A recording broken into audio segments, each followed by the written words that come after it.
Hi, I'm Don, and welcome to the Music Breakdown, and today I will be discussing all of the albums I have ever given a 10 out of 10, or in other words, all of my favorite albums. We have them all listed here on this randomizer wheel, and we will go through them in the order that the wheel dictates. The wheel is God, as far as we are concerned. We're going to be using Rate Your Music to show them on screen. That's the site where I'm pulling all of these ratings from anyway. And while I'm on that topic, everything you see here is only what I've given a 10 out of 10 as of now. Who knows? Maybe tomorrow I'll find my next 10 and we need to update the video. But for now, this is what we're going for. So I think we should just get right into this and start spinning this fucking wheel. You know what I'm saying? Let's go. All right, here we go. So we click to spin. Okay, here we go. We're spinning the wheel. Spin the wheel. Spin number one, we're going to get... Oh.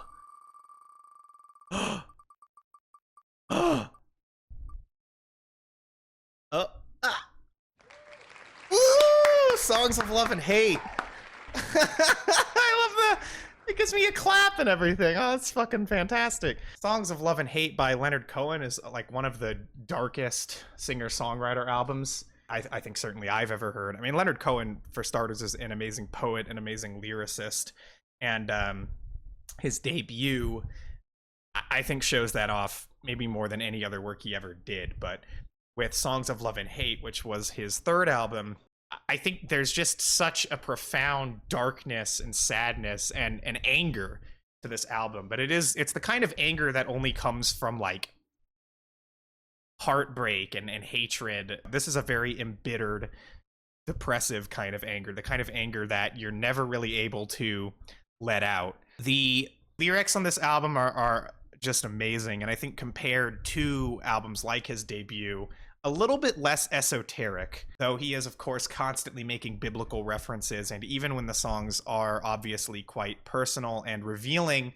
they are shrouded in a lot of allegory. But the sound of this album is incredible. The acoustic guitar is made to sound so heavy, like it has this weight to it that you rarely hear on albums like this. You do feel very close to Cohen on this album. All in all, like every single one of these tracks is legendary to me. I think that this album is just brilliant, and everybody should go and listen to it. It is a rough one to sit through, though. That is absolutely true. Some of my favorite tracks here are Avalanche, Dress Rehearsal Rag, and Famous Blue Raincoat, as well as the outro section to Sing Another Song Boys, which is amazing. But honestly, this is just a killer track list. And I think that's our first 10 out of 10. Let's hit up the wheel again. What are we getting next? Let's go. I love the fireworks, the confetti. It's so exciting. Oh, okay. We have a winner. Fun, fun, fun. And what a winner it is. So Fun, Fun, Fun by Cat's Millionaire is actually my favorite album of all time. This is the most inspirational album to me I think I've ever heard in my life. Definitely on the more obscure side of things compared to a lot of the other albums we will be talking about. But this album is a My Little Pony fan album. Yes, this is a Brony album, which is a topic I am now far, far more acquainted with than probably almost anyone in my audience. And one day I'm sure I'll do a stream about it or something. I got into this just kind of on a whim because I discovered it on this website, and I was like, oh, that sounds interesting. And this is just a genius album with some of the most creative sound palettes and lyricism you will ever hear in your life.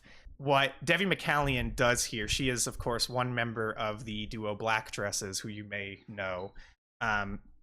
What she does in this album is take concepts and scenes and episodes from My Little Pony and then turns them into an allegory for her own experiences, not only in the fandom but also just with, you know, societal alienation, and also using these stories and concepts as a means of escapism, which is of course one of the biggest themes here. This track list is absolutely flawless to me. I mean, there is not a missed beat on this track list. For a pop album and an indie album, the sound palette and production is wonderfully creative. There are hooks for days across this album. It is catchy as hell. And Not only that, but the vocal style is slightly disengaged, which creates for a strange disconnect between some of these sounds and Devi's vocals. But overall, a very quirky and fun sound for the most part. This album definitely has a dark side and an underside, and some of these tracks are incredibly sad, but other tracks are not. It's a very varied track list, and honestly, it feels almost like the first half is the more depressive half of the album, and it only lifts you up from there. It's not really an album that leaves you with a sad feeling, but it has that throughout. Lyrically and topically, I think this is, again, so unique, but also just so intelligent. The flow from track to track says so much as well.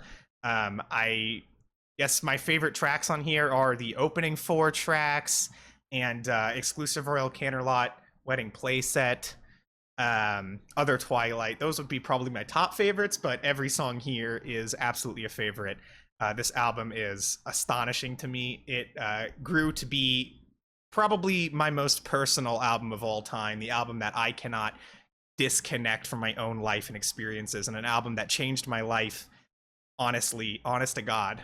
So this is just something I always have respect for, and I think this album is incredible, and I definitely think you should go check it out. Is it going to be for everybody? Probably not, but give it a chance. Give it a chance to grow on you too. There are a lot of layers to this album, and I think that's what perhaps impresses me the most. We'll leave it there for now. And so, let's spin the wheel. Oh, what's it gonna be? Oh. Oh. I hate how it slows down so much. It's like, is it gonna be the one that I think it is? And then nothing turned itself inside out. So, and then nothing... I closed Rate Your Music. And then nothing turned itself inside out. So this album is by Yola Tengo. This is one of the most nocturnal and introspective sounds that I've ever heard from indie rock. It is the sound of late night contemplation, the sound of late at night when you're pondering on your entire life. This to me is the sound of that. And it is a very calm, chill album overall, but the atmosphere is so thick. All across these tracks, you are getting a lot of highly creative and adventurous atmospheres placed into songs which are so mellow, it's kind of easy to forget or to not even notice those things. Song for song, I think this track list is amazing. I think the flow of the songs is brilliant as well, and while almost every single song here stays on the very light side of things sonically, they do an amazing job at changing the tone track to track, because while there are a lot of songs here that are definitely quite mellow and melancholic, one of the major themes here is learning to cope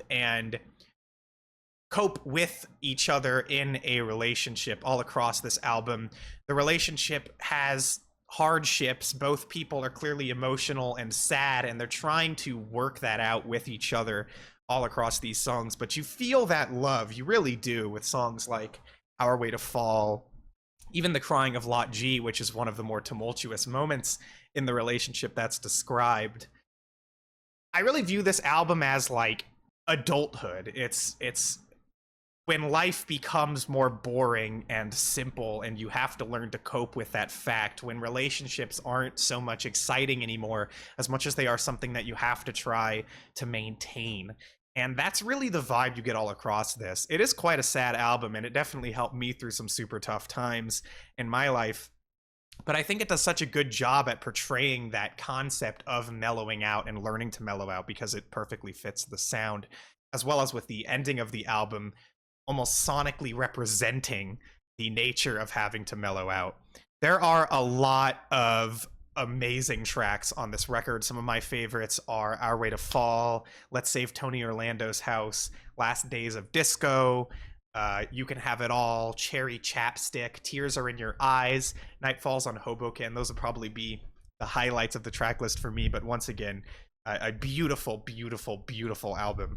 This is, to me, one of the best indie albums that I have ever heard. I find this to be an amazing record. So that's my 10 here. I highly recommend this album. Spin the wheel.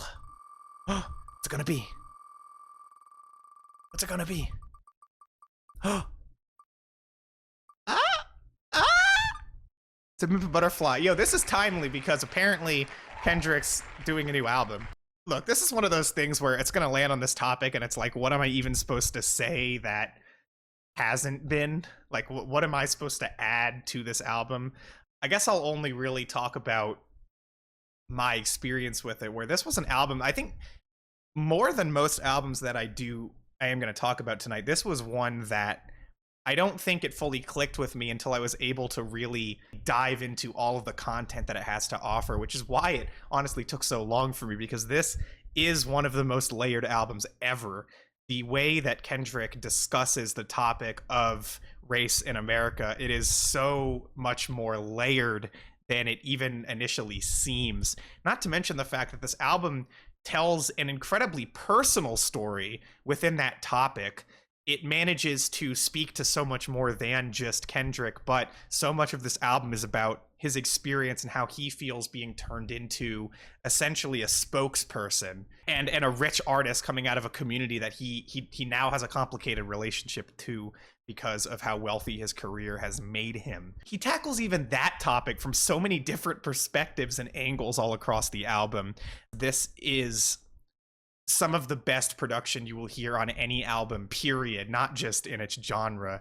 And the blending of all of these different kind of traditional black styles like funk and jazz and hip-hop comes together into a project that is really all its own, but it calls from so many other references as well, bringing on people like fucking George Clinton is on this album, which is rad.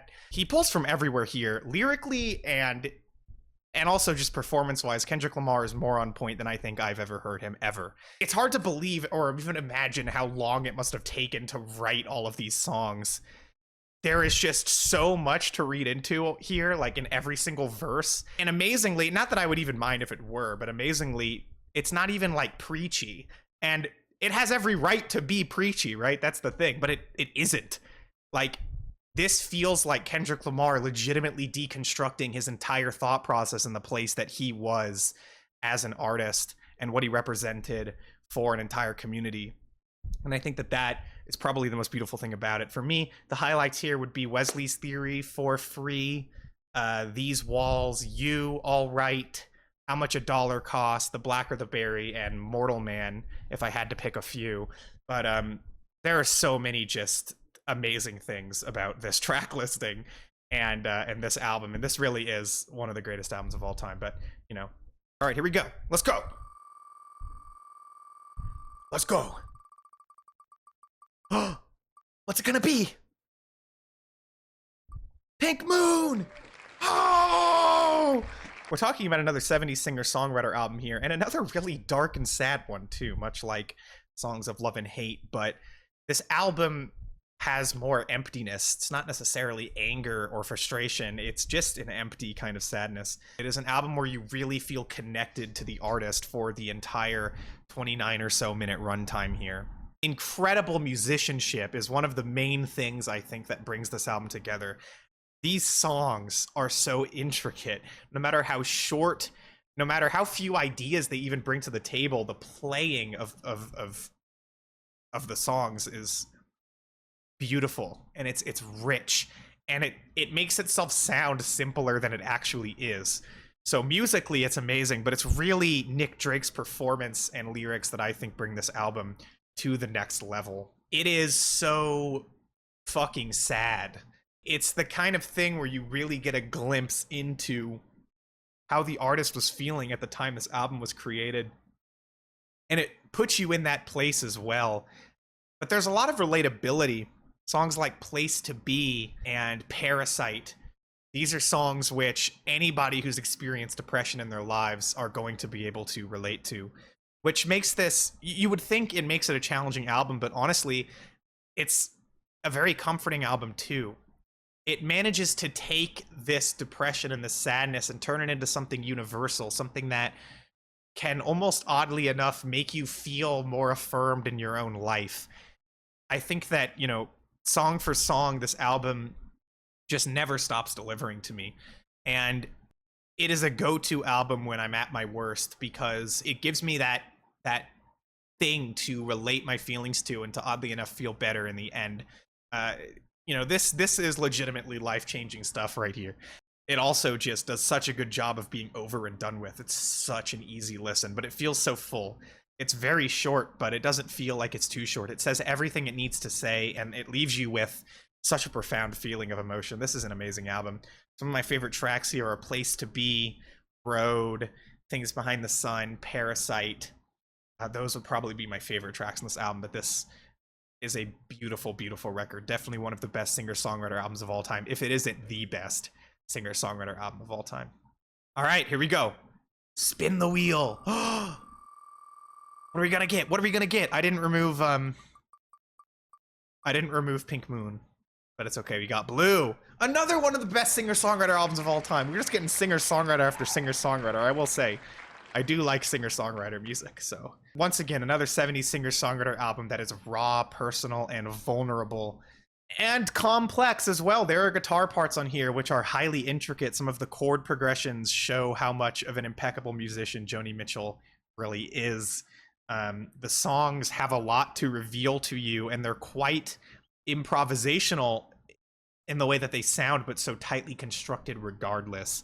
I think of songs like My Old Man or All I Want opening this album, which are highly complex tracks musically, not instrumentally. But Joni Mitchell's voice is one of the most beautiful voices in music, and her lyrics put her up there as one of the greatest lyricists of all time as well. All throughout this album, Joni deconstructs her views and experiences with a breakup and love in general, and where she is in her life, where she's starting to find that she might need more from a relationship than she's been getting, but she's hoping and dreaming for one, trying to hold on to the belief that love can be what she wants it to be, but never finding the evidence that it can. There's a lot of tracks relating to things like her giving up her child for adoption or her meeting up with an old lover and various different things, which all come together to reinforce this topic.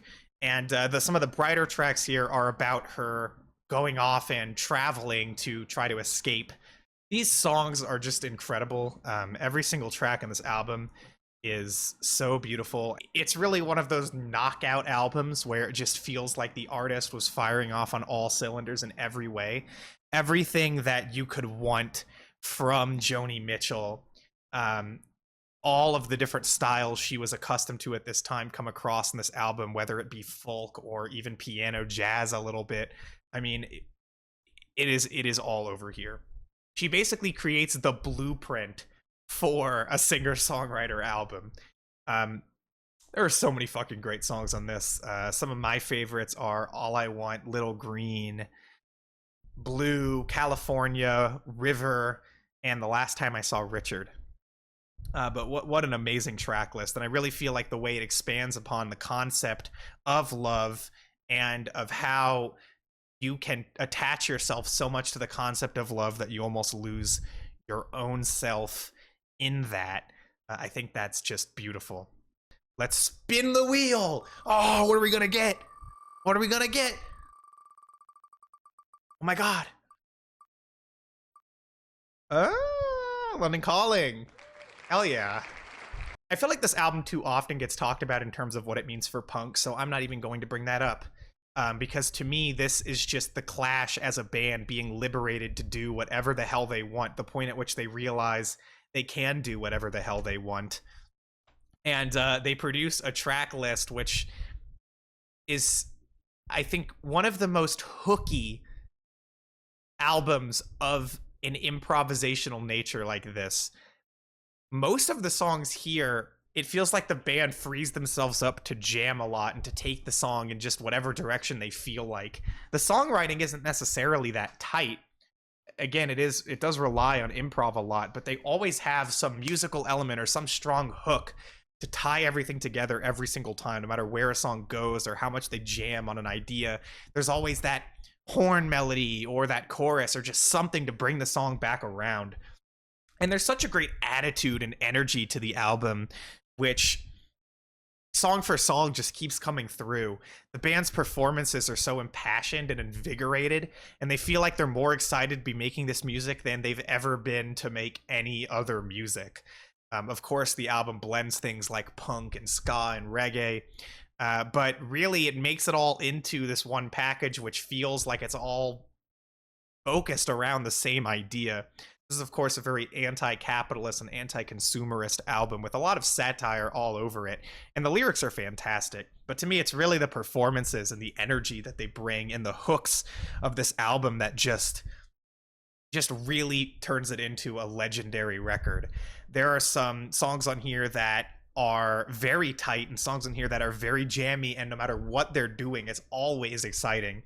Some of my favorite tracks are, of course, the title track and Hateful, Rudy Can't Fail, Spanish Bombs, The Guns of Brixton, Death or Glory, The Card Sheet, and Train in Vain. Those are all of my favorite songs on here, but once again, what a legendary record. And we will spin the wheel again. Let's go! So far, no albums that I've covered on Essentials, I don't think, which is cool. Animals! Well, I have talked about this album extensively on my channel before and even on stream, so there isn't much left to say other than that. To me, this is one of, if not the tightest concept albums of all time. Also, one of Pink Floyd's most adventurous and proggy albums, where the band really frees themselves up to do something much more freeform, with every song being as long as they are. The musicianship is incredible, the guitar work is incredible, and the songwriting is as perfect as it could possibly be, considering how long they drag these songs out to. The tone is darker than maybe any other Pink Floyd album, even maybe The Wall, and lyrically, it just tackles the topic from so many different angles and in such an oddly human and sympathetic way, while still reserving a lot of anger and hatred for the system and the politicians that perpetuate it. I think that, you know, Dogs, Pigs, and Sheep, these songs speak for themselves to me. They're all so amazing. This album is damn near perfect, and I don't need to keep going because this is an album I've discussed time and time and time again. But what an amazing album. Just what an amazing album. And here we go. Spin the wheel. Oh, wow. Wow. What's it gonna be? Oh, shit. Oh, shit. Kid A. Radiohead's Kid A. This is another situation where I don't so much want to talk about what this album meant for the band, or even really for music, because it's obvious that this was the band pushing its boundaries to a level they never had before. There's so many things that I could go on about how it changed them, but honestly, just the album itself is remarkable. Regardless of whose musical ideas it may borrow or be inspired by, or what kind of styles the band tried, they pulled this off seamlessly, with a collection of songs that are adventurous and odd, but odd in a way where it brings you this alien kind of sadness. The album hits to a very human emotion, just in a way that you're not used to hearing. And I think that's what really impresses me about it. There's so many just impeccably produced tracks. It's one of the best sounding albums of all time. And of course, the blend of electronic music and IDM and rock music here comes together into a seamless sound that any other artist could then emulate and still build off of. But Radiohead does it in a way that I just don't think anyone else ever could. They capture a coldness and an alienation here that you rarely really get in this way. And they do it with lyrics that are often somewhat nonsensical, which only further alienates the listener into the world that the album builds. And it really does build a world. I still feel like even despite how adventurous and out there the album can get, they managed to craft a lot of songs that are insanely memorable. Even at their most abstract, like the title track, there's so many moments that I can remember from it. So many satisfying moments all across the record. Which is really the thing they do best here, is just keeping these songs interesting. Start to finish, just tons of incredible tracks. And it is definitely one of the best albums of all time. My favorite tracks are Everything in Its Right Place, The National Anthem, How to Disappear Completely, Idiotech, and Motion Picture Soundtrack would be my top picks, which is probably everybody's top picks, honestly. But This is really, really a beautiful album and a world and a vibe I don't get from many other records out there, even records of a similar sound. All right, here we go. Whoa, we're spinning the wheel. Oh my god. Uh, ah? Pink Floyd again? I guess we're doing Pink Floyd again. Dark Side of the Moon. It's pretty much their most flawless, flowing album. It feels like the most universal and human record they would ever make, and it really is an album that stands tall as the best, or at least one of the best examples of what the album format can truly be. The concept of the album is that they try to tackle things which give people difficulty in their lives or the challenges of life, whether it be aging or financial troubles or anything like that, war. I mean, they really take that topic and expand it to levels that put it beyond, I think, most people. But Pink Floyd was so good at doing it this time, I think they make it so empathetic and relatable and understandable. Even their war song on here, Us and Them, makes war easy to grasp and easy to put yourself into and understand, which only makes it that much more impactful at the end. Really, they do such a great job of tying this track list together in a way few artists, I think, have ever come close to doing since. And the production is some of the best of all time. It's very much ahead of its time. Where Animals speaks to its specific moment, Dark Side of the Moon speaks to forever. And it's true. It's another album that everything has been said about, but it really is flawless. It really is flawless. It is an album which can be so adventurous and can have such experimental and ambitious aims, but be put into a package that is accessible to anybody to the point where it can be one of the best-selling albums of all time. And that's a balance that I think is incredibly hard to find. And it's just one other thing I really heavily appreciate about the album. So that's The Dark Side of the Moon. Here we go. We're spinning the wheel. Still got a lot to talk about. Low, I think. Yeah, Low. This is my favorite David Bowie album because to me, this is the most, I think, not only memorable and catchy, but also adventurous and interesting albums in his discography. Since he wanted to do so many things here, since he wanted to do purely electronic pieces and ambient pieces, and also these songs which would blend his usual style with these sounds, I think it was so smart to turn it into basically an album where it's not like each side is almost its own album in a little bit of a way. It's its own experience, completely separate from the last, but both sides are equally as impressive. Yeah, the songwriting is amazing. I mean, for as short and fragmented and bite-sized as the songs are in the first section, they're also satisfying. And they feel so meticulous to me. Like, every sound is built in just the right spot, constructed so seemingly effortlessly, but with obviously so much detail and effort. So many tiny moments, little details thrown into every song, which just makes them like on Breaking Glass, those little descending synths that come in at the perfect point in the song, or What in the World, the crazy popcorn synths that the guitar then ends up emulating perfectly in the solo, and a lot of little details like that. Or just the way that Sound and Vision builds in its intro, just adding element after element in a meticulous manner. I find it so impressive. But then with the ambient section, that meticulous nature becomes even more important. And I feel like these songs do not sit in the background. They are songs you want to focus in on and eat up every little detail, despite them being ambient tracks.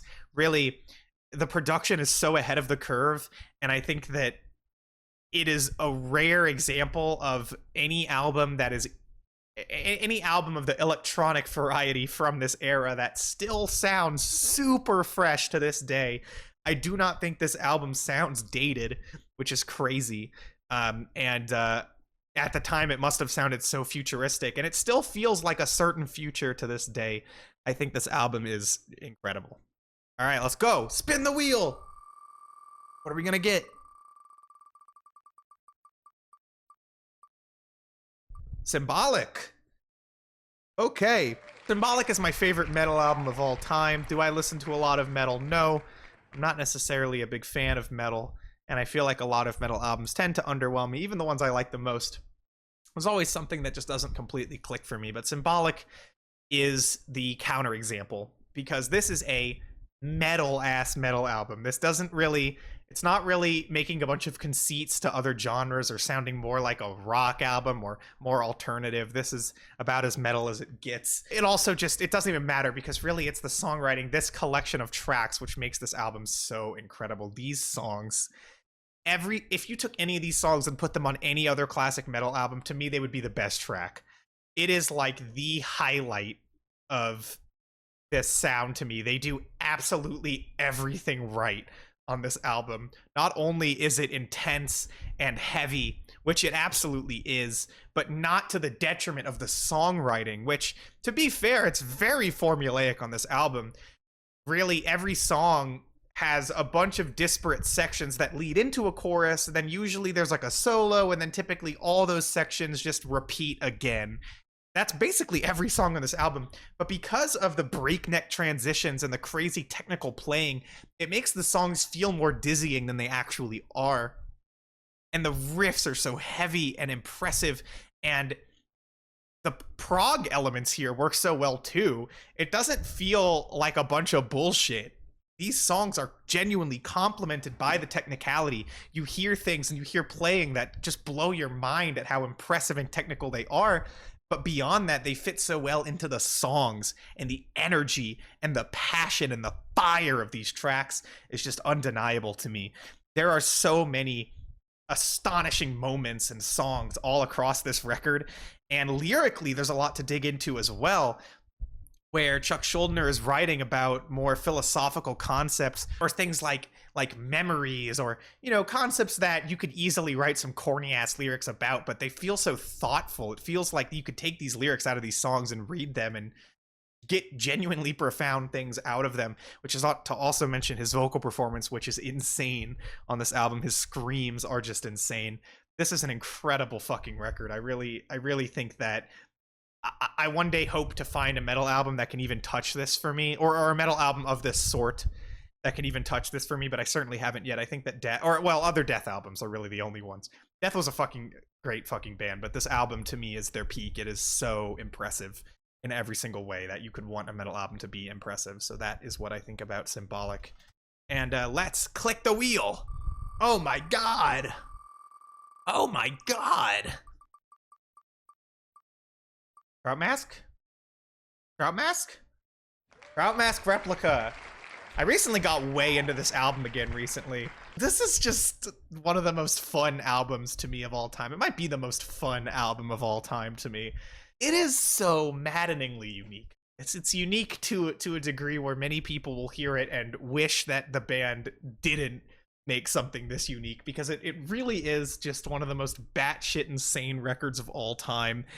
And it is so thoroughly entertaining and interesting, and really it almost does it a disservice to treat it like it's just kind of a funny thing to gawk at, because what the band was doing here was just so highly intelligent, for considering how absurd it all is.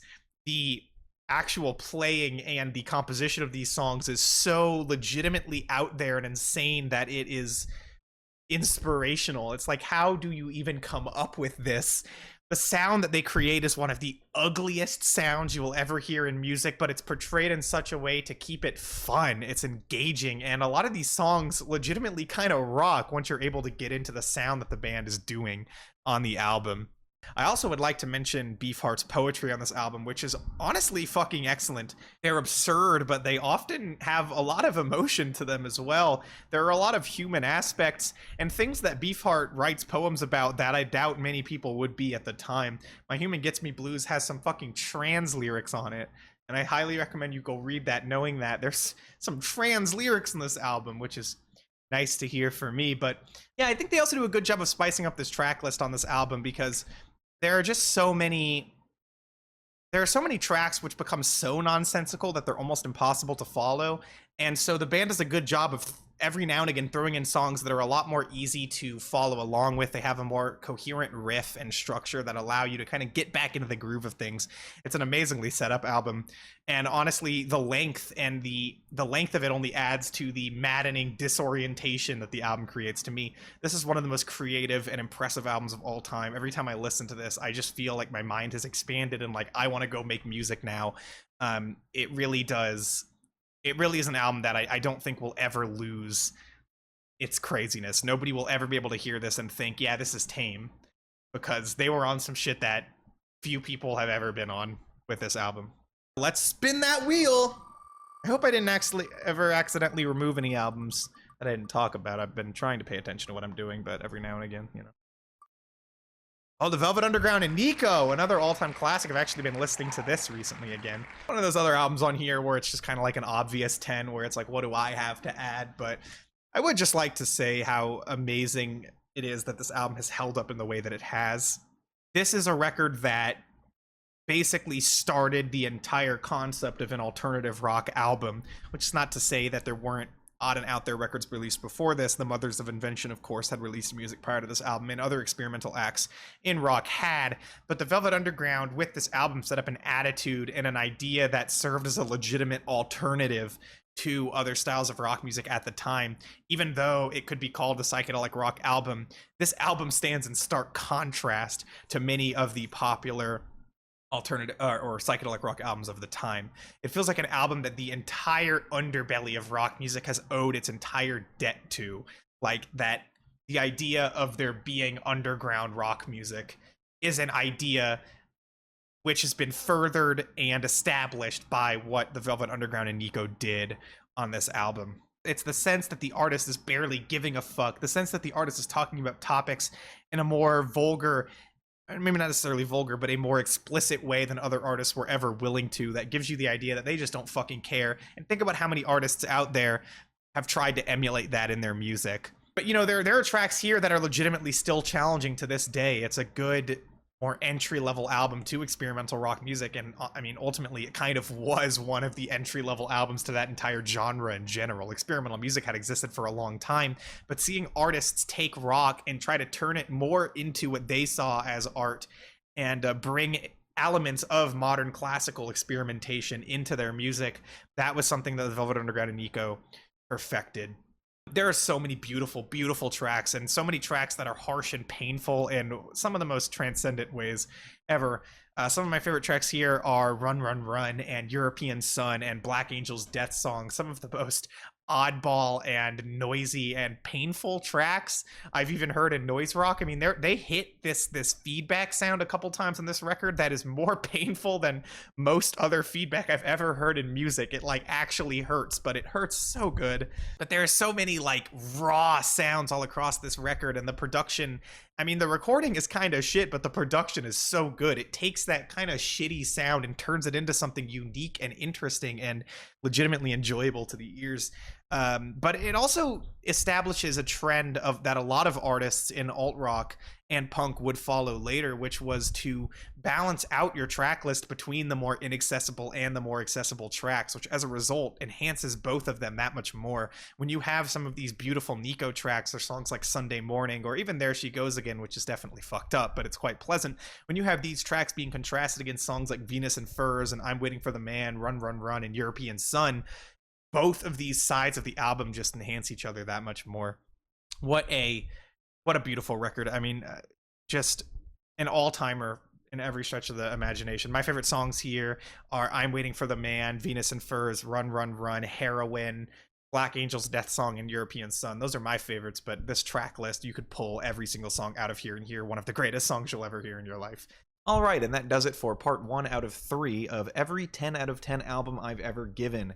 Everything you just saw comes from my Twitch show, The Music Breakdown Live, which is streamed every Wednesday at 6 p.m. Mountain Standard Time on my Twitch channel, which is linked in the description. I highly encourage you to give it a follow so you can be notified whenever that show goes live. Parts 2 and 3 will come out later in the week, and they'll be linked in the description if they are out by the time you're watching this. Thank you so much for watching, and I hope to catch you on my Twitch show sometime.